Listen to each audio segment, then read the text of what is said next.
How was Emperor Palpatine finally killed? Palpatine is known as a political manipulator and a figure in the Galactic Republic, the Imperial Empire, and later the Imperial Remnants, appearing as the Emperor, Supreme Chancellor, and Senator. Palpatine was a formidable Dark Lord of the Sith, regarded as one of, if not the most powerful Sith Lord in all of history, in the conversation with beings such as Darth Vitiate and Darth Nihilus. So how did this all-powerful Sith eventually meet his final end? Well, today we are going to be breaking a brief deep look into it. After the Emperor's throne world was absolutely decimated by the Galaxy Gun's final missile, with the Emperor's throne world being pulled into the planet's gravity and exploding, the Emperor faced Leia and demanded that a newborn child be his to possess. She fought back, but was no match for the mental formidability and power of the Emperor.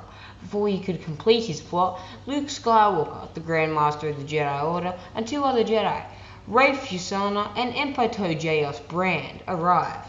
Palpatine killed Jasana instantly and fatally wounded Brand, but was shot in the back by an enraged Han Solo, with Palpatine attempting to gain control of Leia's new child during the conflict. But this is exactly what the Dark Lord wanted. With his last clone body destroyed, Sidious's cackling spirit flew towards young Anakin Solo, but was intercepted by the dying Brand, who threw himself in the way. The Jedi Knight bound the Emperor's soul to his own in departing life force, taking it with him as he became one in the Force. Railing and cursing against the Skywalker family and their bloodline, Sidious's spirit was dragged into the depths of the netherworld of the Force, where every single deceased Jedi, uniting the Force in absolute oneness, would ensure his dark essence would never again return to wreak havoc from the galaxy.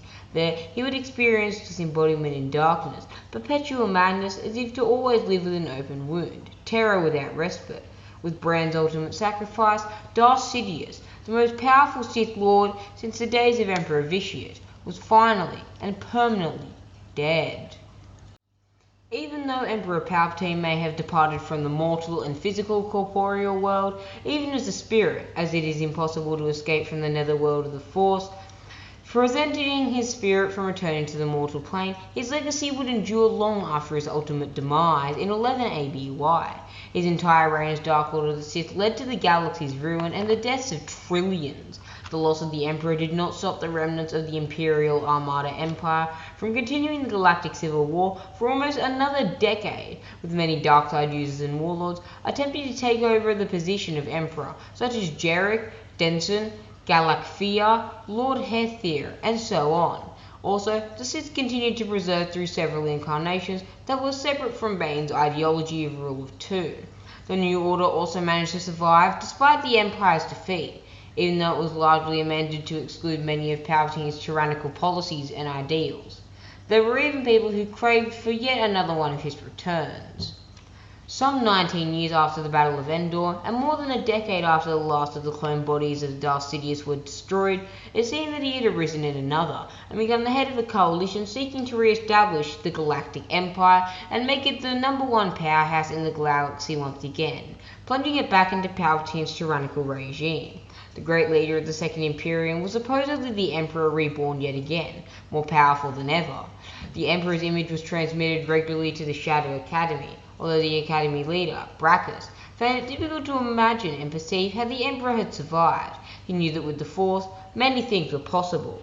The great leader was transported to the Shadow Academy, sealed within a room-sized containment unit. Brackus eventually discovered the great leader was not Palpatine at all, but a series of recordings and props used by the four Emperor's royal guards to deceive the galaxy into thinking that the Emperor had returned to rule the Second Imperium, plunging them into fear so that way they would already be at a decided disadvantage for the royal guards to gorge themselves on the fear that they felt at Palpatine's return. At some point prior to his final death, Sidious had placed the Book of the Sith, which he had updated to include his manifesto, named Absolute Power, into one of his storehouses on Mount Tantiss at Wayland. The book survived the destruction of the storehouses and was later discovered by Luke Skywalker in 24 ABY after he stumbled upon a chamber that he had not known before. Skywalker proceeded to investigate the book to make sure its knowledge wasn't dangerous upon its discovery, falsifying it to the Historical Council, with only his wife Mara Jade and his sister Leia Organa being aware of it. Although these insights from the mind of Darth Sidious are nearly priceless in their historical value, it is important to point out the fact that Palpatine's numerous clones were indeed just that, clones. There perhaps the remains of the former Emperor's clones only believe themselves to be the real Palpatine.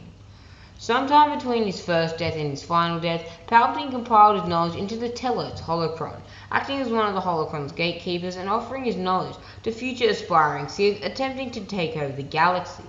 He detailed the importance of an apprentice, his rise to power, the cloning techniques he used to cheat death, and more about the Sith in general. Chinoni Solusa did not know how or when Palpatine came across the Telos holocron. The Jedi eventually obtained the holocron, however, in 40 ABY, preventing its dark knowledge from descending and corrupting curious Jedi. As a researcher of the Telos holocron, Master Solusa studied and included many of its teachings in her written study of the Jedi and the Sith. Although Palpatine's spirit had in fact managed to stave off damnation by inhabiting the bodies of his clones one by one until the flesh gave way, there was still some skepticism regarding his achievement. Master Solusa was not necessarily convinced that Palpatine's spirit was able to persist in this way.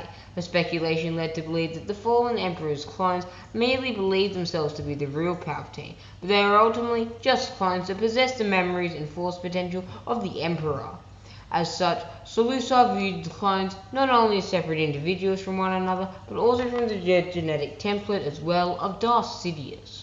Ironically, Solusa appreciated the historical value of Palpatine's mindset, as recorded by the Telos holocron, but could not dismiss the chance that many of the recordings were made by the Dark Lord's clones rather than the true Palpatine himself.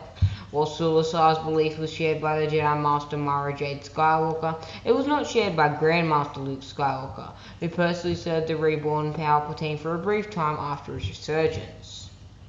Despite Anakin Skywalker's ultimate sacrifice and the final death of Emperor Palpatine, Darth Vader's Sith Order was preserved by Lumaya, a Force-sensitive human female who received some training after the instruction of Darth Vader and Emperor Palpatine himself. Due to the untimely demise of both Sith Lords at the Battle of Endor, the mantle defaulted to her, and she took it upon herself to ensure the survival of the Sith and its many traditions, including the Rule of Two. Thus, she formed her own Sith Order that closely resembled the Order of Bane, though not directly. After a few failed apprentices, Lumaya all but disappeared from the galactic stage until resurfacing in 40 ABY, with the intention of seducing Darth Vader's own grandson, Jacen Solo, to the dark side of the Force.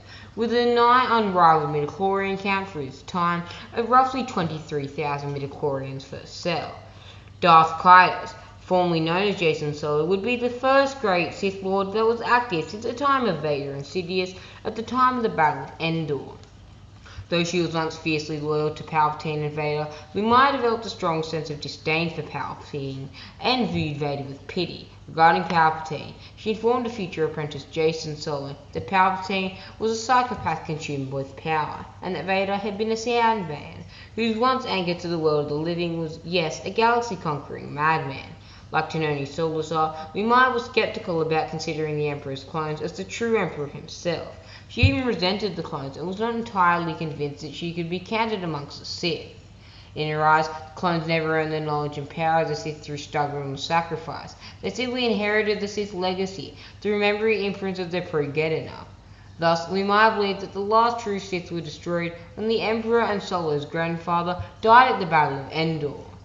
As Lumaya's apprentice, Jacen Solo gradually embraced his destiny as a Sith Lord by freeing himself from his former persona and life as a Jedi Knight under Luke Skywalker. He justified his transformation by convincing himself that his preoccupation was different from those of Sidious and Vader, not wanting to lead a tyrannical regime and just bring order and peace. Unlike Sidious, he was not motivated by self-serving ambitions or an insatiable lust for more power. He did not fall to the dark side for selfish reasons like Vader. Solo genuinely sought to bring out an everlasting age of peace and order to the galaxy, but just thought the dark side was the easiest way to do it. After sacrificing his aunt, Mara Jade Skywalker, to fulfill his Sith training, Jacen Solo renamed himself as Darth Kaidos, thus fulfilling Lumaya's dream of creating the first true Sith Lord since the deaths of Darth Sidious and Darth Vader. Just prior to Mara Jade's death, however, she compared her nephew to Palpatine in terms of sheer vileness and villainy. when Lumaya sacrificed her life in a final confrontation with Luke Skywalker. Lord Kaidos eventually anointed the Jedi Tahari Vila as his apprentice, thus continuing the Sith legacy in accordance with Darth Bane's Rule of Two ideology. Shortly before the end of the Second Galactic Civil War, however, Vila severed her ties to Kaidos and surrendered to the Jedi. Combined with the former Master's demise, Vila's rejection of the Sith legacy brought an end to the Rule of Two after over a millennia and 100 years of tyranny. In 123 ABY, the Jedi Knight Cole Skywalker, surprised at how very few in either the New Republic Jedi Order or the Galactic Alliance were able to comprehend the complexity of Sidious's plot to decimate the Jedi and the Old Republic, wrote in the journal on the explanation of how he actually managed to pull it off, his schemes and machinations. Over a century after Sidious's fall, the New Order, known as the One Sith, had been founded by one of the few survivors of his own Jedi Purge, Darth Krayt, the former Jedi Master Asherad Het, who was considered comparable to Palpatine in power, if slightly weaker. With thousands of Sith servants at his disposal, Krayt swore that he would never repeat Sidious's past failures, learning from Sidious, and letting the Jedi scattered live. He would not repeat the same mistakes, with him believing that Sidious's biggest mistakes was letting the scattered Jedi live, as they eventually rose up, and eventually killed him. However, unlike Sidious, Krayt did not adhere to the doctrine of the Rule of Two at all, which caused the architect and founder of the Order of the Sith Lords, Darth Bane, and even ancient Sith Lords predating Bane and his dictum, such as Darth Endedu and Darth Nihilus, all via their respective holocrons, imbued with a portion of their consciousness, to consider him a heretic and a pretender to the Sith. Darth Krayt devised the Rule of One, a concept entirely different from Sidious's Rule of One, whereas for Sidious, the One was his own self, who would rule the universe eternally. For Krayt, the One was the Sith Order itself, united under his leadership, with every member an extension of a single leader and his will, in order to bring order to the galaxy. Well, my friends, what did you think of this lore video on Emperor Palpatine? Truly one of the most fascinating characters in all of Star Wars, and none other than one of my favorites. One of the most powerful characters in all of fiction, and in all of the Star Wars lore. Palpatine was exceptionally, phenomenally Force talented, with a Force and lightsaber. Goodbye, my friends. I'll see you in a galaxy far, far away. And remember, everything is proceeding as I have foreseen it.